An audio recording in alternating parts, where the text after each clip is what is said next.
ನಮ್ಮ ಅಡುಗೆ ಮನೆ ಪರಿಸ್ಥಿತಿ ಹೆಂಗಿದೆ ನೋಡೋಣ ಬರ್ರಿ.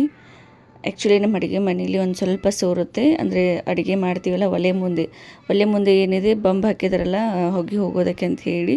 ಸೊ ಆ ಪೈಪಿಂದ ಒಂದು ಸ್ವಲ್ಪ ನೀರು ಬರ್ತೈತಿ, ಸೊ ಅಲ್ಲೊಂದು ಸ್ವಲ್ಪ ಸೋರುತ್ತೆ. ಆ್ಯಕ್ಚುಲಿ ನಾವು ಮಳೆ ಬರಬೇಕಾದ್ರೆ ಒಲೆ ಮೇಲೆ ಏನೂ ಅಡುಗೆ ಮಾಡೋದೇ ಇಲ್ಲ ಹೀಗಾಗಿ. ಆ್ಯಂಡ್ ಇವತ್ತು ನಂದು ಅಂಗನವಾಡಿ ರೇಷನ್ ಬಂದಿತ್ತು. ಸೊ ಏನೇನು ಕೊಟ್ಟಿದ್ದಾರೆ ಅಂತಂದರೆ ಒಂದು ಸಾಂಬಾರು ಮಸಾಲ ಕೊಡ್ತಾರೆ, ಆಮೇಲೆ ಇನ್ನೊಂದು ಸಾರಜನಕ ಅಂಥೇಳಿ ಇನ್ನೊಂದು ಮಸಾಲೆ ಪೌಡ್ರ್ ಕೊಡ್ತಾರೆ, ಆಮೇಲೆ ಮಿಲೆಟ್ ಲಡ್ಡು, ಆಮೇಲೆ ಒಂದು ಸ್ವಲ್ಪ ಗೋಧಿ, ಒಂದು ಸ್ವಲ್ಪ ಅಕ್ಕಿ, ಆಮೇಲೆ ಒಂದು 21 ಅಥವಾ ಒಂದು 23 ಎಗ್ ಕೊಟ್ಟಿರ್ತಾರೆ. ಆ್ಯಕ್ಚುಲಿ ಇನ್ನೂ ರೇಷನ್ ಕೊಡಬೇಕು, ಬಟ್ ಎಷ್ಟು ಕೊಡ್ತಾರೆ ಅಷ್ಟೇ ತೊಗೊಂಬರ್ತಾರೆ. ಒಂದು ಸ್ವಲ್ಪನೇ ಗೋಧಿ ಕೊಟ್ಟಿರ್ತಾರೆ, ಒಂದು ಸ್ವಲ್ಪನೇ ಅಕ್ಕಿ ಕೊಟ್ಟಿರ್ತಾರೆ. ಬಟ್ ಆ್ಯಕ್ಚುಲಿ ಅದು 1 ಮಂತಿಗೆ ಬಾಣಂತಿಯರಿಗೆ ಆಗುವಷ್ಟು ಇರೋದೇ ಇಲ್ಲ. ಬಟ್ ಏನೇನೋ ಗೊತ್ತಿಲ್ಲ, ಅವ್ರು ಎಷ್ಟು ಕೊಡ್ತಾರೆ ಅಷ್ಟೇ ತೊಗೊಂಡು ಬಂದಿರ್ತಾರೆ. ಆ್ಯಕ್ಚುಲಿ ಒಂದು ಮಂತ್ ಅಂದರೆ ಒಂದು 30 ಆದರೂ ಎಗ್ ಕೊಡಬೇಕು, ಬಟ್ 21 ಅಷ್ಟೇ ಎಗ್ ಕೊಟ್ಟಿರ್ತಾರೆ ಅಷ್ಟೇ. ಸೊ ಇರಲಿ, ಸರ್ಕಾರದಿಂದ ಬಂದಿರುತ್ತಲ್ಲ, ಸೊ ಅದನ್ನೇ ತಗೊಳ್ಳೋದಷ್ಟೇ. ಆ್ಯಂಡ್ ಇಲ್ಲಿ ಮಳೆ ಜೋರಾಗಿ ಬರ್ತಾಯಿತ್ತು. ನಮ್ಮ ವೈನಿ ಹುಡ್ಕೊಂತ ಬಂದರು. ಇಂಥ ಮಳೆಯಲ್ಲೂ ಅವರು ಸಾಕಿರುವಂಥ ಆಡುಗಳನ್ನು ಹೆಂಗೆ ಜೋಪಾನ ಮಾಡ್ತಾರೆ ನೋಡಿರಿ. ಇಷ್ಟು ಜೋರು ಮಳೆ ಬರತೈತಿ, ತೋರಿಸ್ಕೊಳತ್ತಾರು ಅಂತಂದ್ರೂ ಎಲ್ಲ ಅವ್ರ ಆಡುಗಳು ಎಲ್ಲನೂ ಹೊರಗಡೆ ಕಟ್ಟಿದ್ರು, ಅಂದರೆ ಗಿಡದ ಕೆಳಗೆ ಕಟ್ಟಿರ್ತಾರೆ.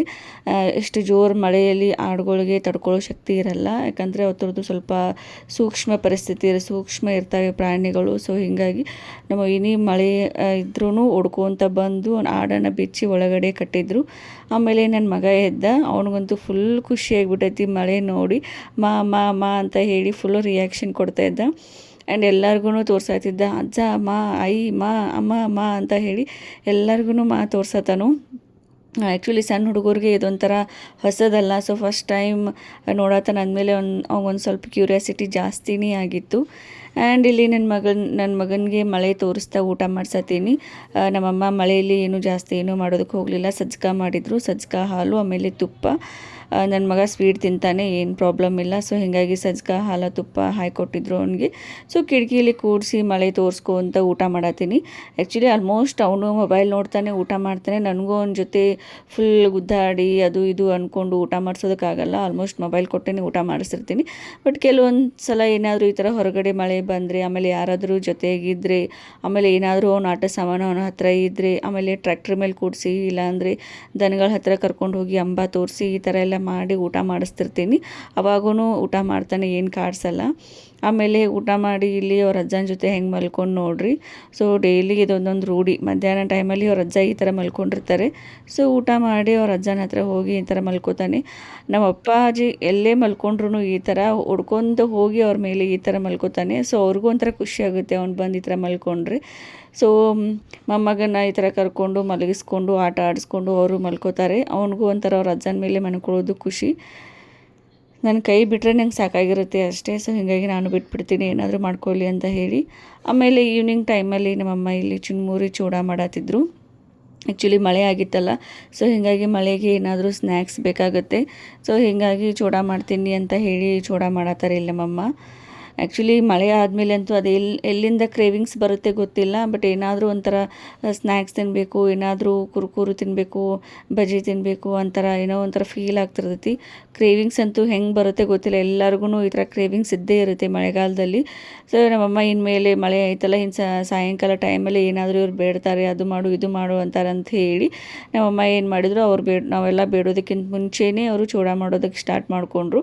ಆ್ಯಕ್ಚುಲಿ 2 ದಿನ ಆಯಿತು ಚೂಡ ಮಾಡಿ ಇಡಬೇಕು ಅಂತ ಅಂದ್ಕೊಳ್ಳತ್ತಿದ್ರು, ಬಟ್ ಅವ್ರಿಗೂ ಟೈಮ್ ಸಿಕ್ಕಿರಲಿಲ್ಲ. ಹೆಂಗೂ ಇವಾಗ ಮಳೆ ಆಗೈತಲ್ಲ, ಸೊ ಹೊರಗಡೆ ಮಳೆ ನೋಡ್ಕೊತ ತಂಪು ಒಂದು ವಾತಾವರಣದಲ್ಲಿ ಆರಾಮಾಗಿ ಕುಟ್ಕೊಂಡು ಚುನ್ಮುರಿ ಚೂಡ ಆಮೇಲೆ ಟೀ ಕುಡಿದ್ರೆ ಮಸ್ತ್ ಇರುತ್ತೆ. ಅದೊಂಥರ ಸೂಪರ್ ಫೀಲಿಂಗ್ ಅಂತಲೇ ಹೇಳ್ಬೋದು.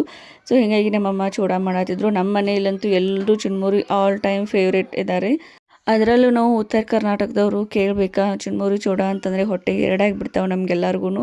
ಸೊ ಅದರಲ್ಲಿ ಟೀ ಆಮೇಲೆ ಚೂಡ ಇದ್ರೆ ಅಂತೂ ಮುಗೀತು, ಅದೇ ಒಂದು ಸ್ಪೆಷಲ್ ಸ್ನ್ಯಾಕ್ಸ್ ಆಗಿಬಿಡತ್ತೆ.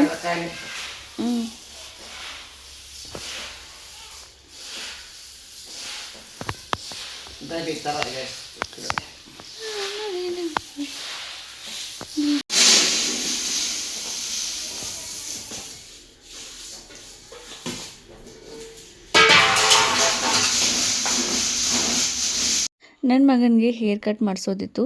ಅವನಿಗೆ ಹೇರ್ ಕಟ್ ಮಾಡಿಸ್ಕೊಳ್ದ ಅಂತ ಹೇಳಿದರೆ ಸಾಕು, ಫುಲ್ ಅಳೋದಕ್ಕೆ ಸ್ಟಾರ್ಟ್ ಮಾಡ್ತಾನು. ಸೊ ಹೀಗಾಗಿ ನನ್ನ ತಮ್ಮ ಏನು ಮಾಡ್ದ, ಅವನನ್ನು ಫುಲ್ ರಮಿಸಿ ಸಮಾಧಾನ ಮಾಡಿ ಬಸ್ ಸ್ಟಾಪ್ಗೆ ಹೋಗಿ ಬರೋಣ ಅಂತ ಹೇಳಿ ಬೈಕ್ ಮೇಲೆ ಕರ್ಕೊಂಡು ಹೋದ ಹೇರ್ ಕಟ್ ಮಾಡಿಸ್ಕೊಂಬರೋದಕ್ಕೆ. ಆ್ಯಂಡ್ ಇಲ್ಲಿ ನಮ್ಮ ದೊಡ್ಡಮ್ಮ ಬಂದಿದ್ದರು. ಅವರು ನಮ್ಮ ಅಜ್ಜಿದು ಸಾರಿ ಉಟ್ಕೊಂಡಿದ್ರು ಇವತ್ತು.